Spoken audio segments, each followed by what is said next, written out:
दो संवाददाता जुड़े हुए हैं। मुनीश पांडे अभी जुड़े हुए हैं ईडी दफ्तर के पास, और साथ ही सुप्रिया भारद्वाज की बात कर लें तो वो भी मौजूद है दिल्ली में। सबसे पहले मुनीश, आपके पास मैं आना चाहूंगा। अभी तक की जो सर्चिंग अभी हुई है, जो कुछ भी अभी तफ्तीश लगातार चल रही है, उसमें क्या कुछ हासिल हुआ है, सबूत क्या मिले?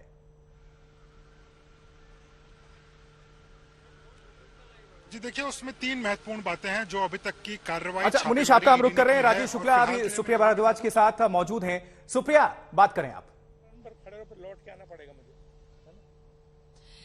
देखिए, राजीव शुक्ला जो कांग्रेस पार्टी के वरिष्ठ नेता हैं और राज्यसभा के सांसद हैं, वो हमारे साथ हैं। सर, आप लोगों ने अभी जो एकदम हल्ला बोल के बुरे मूड में है, क्योंकि सुबह राहुल गांधी ने भी कह दिया है कि अब जो है वो फ्रंट फुट पे एक तरीके से खेलेंगे, वो किसी से डरते नहीं है, और जो पूरा नेशनल हेल्थ का मसला है ये इंटिमिडेट करने का है। आप लोग भी यहाँ पर आए हैं, मल्लिकार्जुन खड़गे जी से जो है अभी इस समय बैठक ईडी जो है पूछताछ कर रही है, वो वहां पर है। अंदर मसला क्या हुआ राज्यसभा, जो आप लोग कह रहे हैं कि एकदम इतिहास बन गया देश में आज? देखिए, हम लोगों ने इसलिए यहाँ विरोध करने आए, आप लोगों के माध्यम से ये बात कहने की कोशिश कर रहे हैं कि जब सदन चल रहा हो 11 से 5 के बीच में, तब नेता विपक्ष को समन करना उचित नहीं। अब 11 बजे के पहले बुला लो, 5 बजे के बाद बुला लो, वो तो तैयार है आने के लिए, बयान देने के लिए, स्टेटमेंट रिकॉर्ड कराने के लिए। उनको चलते सत्र के दौरान जब वो बोलने वाले थे, पहले तो उनको बोलने नहीं दिया, फिर उनको समन कर लिया।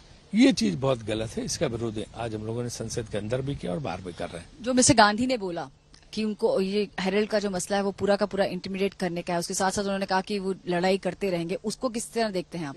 बहुत स्पष्ट कर चुके हैं सारे वकील भी कि पहले ये केस जो है, खुद सरकार ने कहा था कि इस केस में कोई दम नहीं है, अब दोबारा इसको लगाया है। सेक्शन 25 की कंपनी को अभी कोई प्रॉफिट ले नहीं सकता।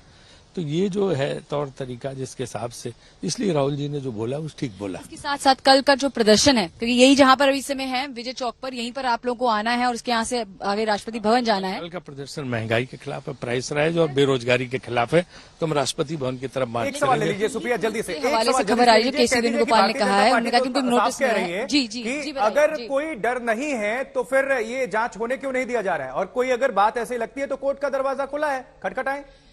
बीजेपी कह रही है, बीजेपी कह रही है कि अगर कोई डर नहीं है तो जांच क्यों नहीं होने दी जा रही है, कांग्रेस पार्टी कोर्ट का दरवाजा क्यों नहीं खटखटाती? नहीं, जांच कोई इस तरह की चीज, इस तरह का केस हो, उसकी जांच करो। ये तो हैरेसमेंट है।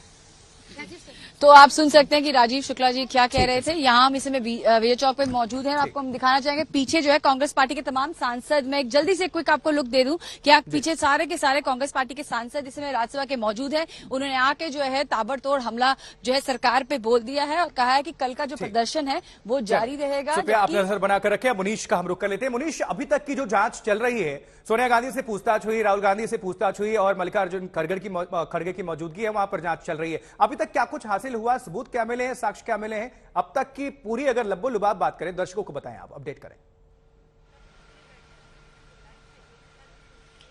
जी देखिए, अब तक 12 ठिकानों पर छापेमारी ईडी कर चुकी है। 13वां जो ठिकाना है वो यंग इंडियन प्राइवेट लिमिटेड का है, जहां पर अभी छापेमारी चल रही है। मल्लिकार्जुन खड़गे ईडी अधिकारियों के साथ में है। इसमें तीन महत्वपूर्ण बातें हैं। सबसे पहला, जो ठोस सबूत ईडी के हाथ में लगा है, ईडी का ये कहना है कि इस मामले की जांच के दौरान में उनको कुछ हवाला ट्रांजैक्शंस मिले, यानी कि हवाला के जरिए पैसों का लेन देन हुआ है। और ये पैसों का लेन देन हुआ है, हवाला के दो ऑपरेटर हैं, एक कोलकाता में और एक मुंबई में। इन हवाला ऑपरेटर्स ने नेशनल हेराल्ड से जुड़ी कंपनियों को हवाला के जरिए पैसे दिया हुआ था और इसकी उनको रसीद भी मिल गई, इसके सबूत मिल गए। ये उनका सबसे पहला क्लेम है।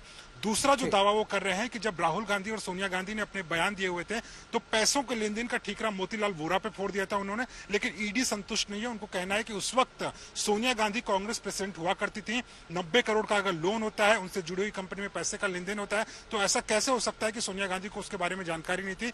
तीसरी और सबसे महत्वपूर्ण बातें यह है कि जो अभी राजीव शुक्ला ही बोल रहे थे, सोनिया गांधी और राहुल गांधी ने भी यही बोला था कि यह धारा 25 के तहत बनाई हुई कंपनी है, यानी कि कोई 1 रुपए मुनाफा नहीं कमा सकता है, लेकिन इस कंपनी ने कोई चैरिटी का काम कभी किया ही नहीं है। तो आप कैसे कह सकते हैं कि इस कंपनी ने चैरिटी का काम किया हुआ है और इसके लिए इनके ऊपर कार्रवाई नहीं होनी चाहिए? तो ईडी का कहना है कि अब छापेमारी के दौरान, छापेमारी के बाद में बहुत मुमकिन है कि आगे एक बड़ी कार्रवाई होगी। ज्यादातर मामलों में देखा गया है कि इसके बाद ईडी जो है उसमें अटैचमेंट करती है, प्रॉपर्टीज अटैच करती है। तो इसके लिए देखना पड़ेगा कि ईडी की इस मामले में आगे क्या कार्रवाई होगी। बहुत शुक्रिया मुनीश, इस पूरी खबर पर तफसील से जानकारी साझा करने के लिए। सुप्रिया भारद्वाज आप जुड़ी थी, दर्शकों को अपडेट कर रही थी, इसके लिए भी बहुत शुक्रिया।